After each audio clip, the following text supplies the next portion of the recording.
Okay, let's move on to the show with some jokes here. What do we have here? Did anyone hear how excited Wendy was to go to Neverland? No. Apparently, she was so excited she peed her pants. Oh.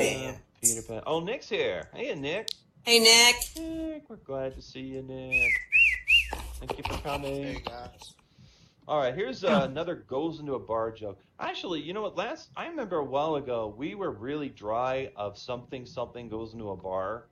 And now they're coming out of the woodwork this year. It's like they're coming from all over the place, right? And this sounds like an old one. I mean, if you heard this before, tell me, but I've never heard this before, right? This guy walks into a bar, right? He orders 12 beers and he starts drinking them down as fast as he can. Bartender says, "Dang, why are you drinking so fast?" The guy says, "You'd be drinking fast too if you had what I had." Bartender says, "Well, what do you have?" The man says, 75 cents. Like, gonna dine and dash. By the way, did you see that commercial that shows those people, they're in the south of France, and they're ordering expensive wine and caviar and all this stuff, right? And apparently they're doing it on a stolen credit card, and there's this lady over in Maine. She gets an update on her cell phone saying, French Riviera, no, I don't think so. So she declines that purchase because she has control over her credit card. So what do those two people in the Riviera do? They dine and dash. Because apparently that stolen credit card doesn't work anymore. I just thought that was pretty funny. Wow. Has anyone here ever done that? Anyone go dine and dashing? No. Never done No. 5-finger discount. I don't know. It's good. You know what? That means you're all good people. Good for you. Yeah. Hey, I didn't go dine or dashing. No, absolutely not. I would not condone such a thing. Hey, Cleo. Cleo's here. Hi, Cleo. Hi, Cleo. Cleo has on an absolutely gorgeous kimono.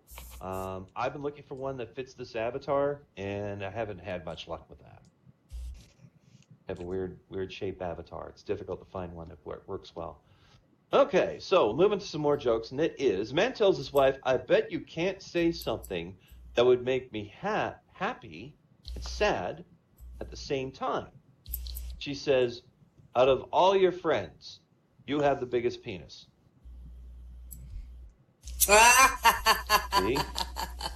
Like, yeah, but how do you know? Well, at least I'm the biggest. Okay, never mind. Anyway. This person's telling me this story, right? Yesterday, a friend called and asked if I could loan her $500 to help her pay rent. Well, I wanted to be helpful, someone in such need, and I told her, "Look, let me check my account and I'll call you right back." So before I double check, her sister called and says, "Don't give her any money because she's lying," her sister said. She just wants to use that $500 to get her boyfriend out of jail so they can be together for her birthday.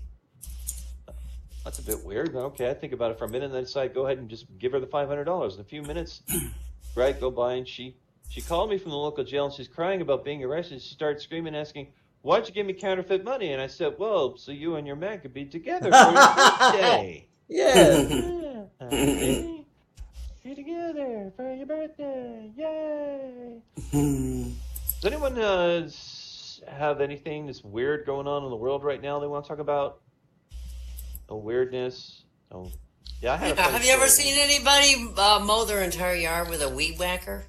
Yes. As a matter of fact, I have. Yeah, I have seen that. You know what? I hate those people that, and we're about to see them because fall's coming. You know those people that dress up like Rambo and carry a gas-powered leaf blower? Yeah. You must have one in your neighborhood. Every neighborhood has one. Oh, yeah. And we used to have one. I remember in Toronto. And I sit there going, you realize, like, they were out there for 8 hours, and I'm thinking, if you asked me, I would have raked that up for you in 5 minutes. So I wouldn't have to listen to this. It's time to go out and relocate the leaves. Yeah, that's all you do. I was trying to it around. I know. Just fling it Yeah, around for usually God's just sake. blow it in the street. Yeah. Well, actually, I had a neighbor that used to do that because when I was a kid, the municipality used to have a pickup for leaves. They used to come by and pick them up. Yeah. And we had an elderly neighbor who obviously, his mind was going. And that service came to an end right after we moved there. But we had an elderly neighbor who kept thinking, this is the year. Oh, it's time for me to race. And he would take all the leaves and shove them right out into the street.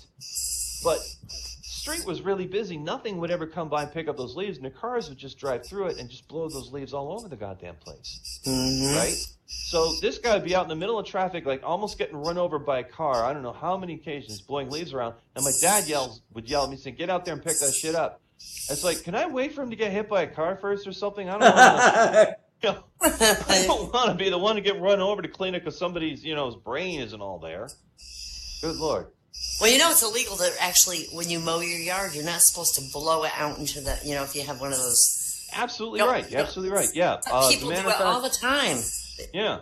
I have one of those things, they call it a mulcher, where it's just a container that stops the stuff from coming out the side. So it all gets chewed up in the thing. Because if you bag it, it'll actually dry out your lawn. It's best to just cut it and let the grass recycle itself into your lawn. Yeah. It's better Plus to do it that way. If it's too long, you can't do it. That'll clump. Yeah, that is. Yeah, it'll be all clumped up. You have to mow it frequently so it doesn't look like shit. All right. Anyway, let's go. I'm going to do a couple more jokes and I'm going to hand things over to Sonal. How about that? Huh? A couple more jokes. So here we go. I got into a fight with 1, 3, 5, 7, and 9. And I got to tell you, the odds were against me. Another math joke. Okay. Now here's another one. Another guy walks into a bar joke. Man, these things are everywhere these days. Man walks into a bar with a parrot on his shoulder and says to the bartender, "I bet you $100 my parrot can recite the Gettysburg Address." The parrot squawks a bit and he flaps his wing, right? And the bartender says, "Okay, I'll take you up on the bet." Well, the only thing the parrot does is goes, flaps his wings, and the guy loses the bet. And he's furious, and he has to pay the bartender $100. He gets home and he starts yelling at the parrot for failing to perform. And the parrot says, "You fool, just think of the odds we can get the next time we go." Setting you up.